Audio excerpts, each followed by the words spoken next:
ଧନୁରାଶି ଆପଣଙ୍କର ଧନୁରାଶି ପାଇଁ ବୋଲି ଆପଣଙ୍କର ଯେଉଁ ଶୁକ୍ର ଆଉ ବୁଧଙ୍କର ଏଇ ଯେଉଁ ମିଳନ ତାହା ଆପଣଙ୍କର ହେବ ସପ୍ତମ ଘରେ।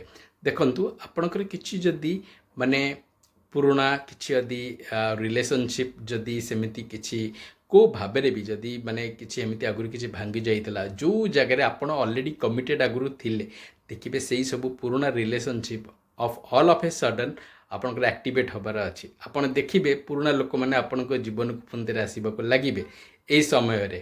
ଆଉ ମୁଁ ଏକଥା ବି ଆପଣଙ୍କୁ କହିବି, ଏଇଟା ମୁଁ ଆପଣଙ୍କ ଉପରେ ଛାଡ଼ିବି କି ଆପଣ ଯେହେତୁ ପୂର୍ବଥରକ କେଉଁ ବି ରିଜିନ୍ ପାଇଁ ବୋଲି ଯଦି ନିଜ ତରଫରୁ, ଏଇଟା ହେଉଛି ଟର୍ମ, ଯଦି ନିଜ ତରଫରୁ ଯଦି ଆପଣ ସେ ରିଲେସନସିପ୍ ଭାଙ୍ଗିଥିବେ, ତାହେଲେ ଏବେ ଆପଣ ସେ ବିଷୟରେ ଭାବିବେ କି ସେତେବେଳେ ଆପଣ ଠିକ୍ ଥିଲେ ନା ଆଜି ଆପଣ ଠିକ୍ ଅଛନ୍ତି। ଏଇଟା ହେଉଛି ଟିକେ ଗୋଟେ ଆମେ ଇଂଲିଶରେ ଗୋଟେ ୱାର୍ଡ଼ କହୁ ଡାଇସି, ଟିକେ ଅନସର୍ଟେନିଟିସ୍ ଟାଇପ୍ର ଜିନିଷ ରୁହେ। ତ ଆପଣଙ୍କ ପାଇଁ ମୁଁ ସେଇଟା ଛାଡ଼ିବି। ଏଡୁକେସନ୍ ଲାଇଫ୍ ଫ୍ୟାବୁଲସ୍, ବହୁତ ବଢ଼ିଆ ସମୟ ଧନୁରାଶିଙ୍କ ପାଇଁ ବୋଲି। ଆପଣଙ୍କ ଅଷ୍ଟମରେ ଆପଣଙ୍କର ଦେବଗୁରୁ ବୃହସ୍ପତି, ଯାହାକି ଆପଣଙ୍କର ଜୁନ୍ ମାସରେ ମୁଁ ଭିଡ଼ିଓ ଦେଇଛି, ଆପଣ ଦେଖିବେ ବହୁତ ଶୁଭ ରହିବ। ଆପଣଙ୍କ ଲଗ୍ନପତି ବି ସିଏ। ତ ଏଇ ଯେଉଁ ଆପଣଙ୍କର ଏପଟ ସାଇଡ଼୍ରେ ସପ୍ତମରେ ଆପଣଙ୍କର ବୁଧ ଆଉ ଶୁକ୍ରଙ୍କ ଗୋଚର, ଏପଟ ସାଇଡ଼୍ ଦେବଗୁରୁ ବୃହସ୍ପତିଙ୍କର ଅଷ୍ଟମରେ ଗୋଚର, ଆପଣଙ୍କ ହେଲ୍ଥ ବହୁତ ଅଂଶ ଯାଇକି କଣ୍ଟ୍ରୋଲରେ ରହିବ।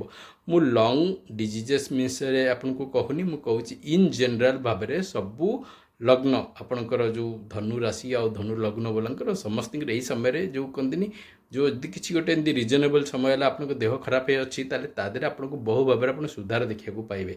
ଆଉ ଆପଣଙ୍କର ଯଦି ପର୍ଟିକୁଲାରଲି ମ୍ୟାରିଟାଲ୍ ଷ୍ଟାଟସ୍ରେ ଯଦି ଟିକେ କିଛି ହିଚ୍ ଆସିଯାଇଥିଲା ଏଇ କିଛି ସମୟ ପାଇଁ ବୋଲି, କମ୍ୟୁନିକେସନ୍, ଇଣ୍ଟେଲେକ୍ଟ, କାରଣ ସେ ସବୁ ଜିନିଷ ବର୍ତ୍ତମାନ ଆପଣଙ୍କର ଅସ୍ତ ଚାଲିଥିଲେ ବୁଧ, ଏଇ ଗୋଚରର ଆରମ୍ଭ ହେଲା ମାତ୍ରେ ଆପଣ ଦେଖିବେ ସବୁ ଜିନିଷରେ ଆପଣଙ୍କର ମାନେ ଯେଉଁ କୁହନ୍ତିନି ଆପଣଙ୍କ ମ୍ୟାରିଟାଲ୍ ରିଲେସନସିପ୍ରେ ଆପଣ ବହୁତ ଭଲ ଜିନିଷ ଦେଖିବେ। ଆପଣ ଆପଣଙ୍କ ରୋମାଣ୍ଟିକ୍ ରିଲେସନସିପ୍ରେ ବି ବହୁତ ଜିନିଷ ଦେଖିବେ।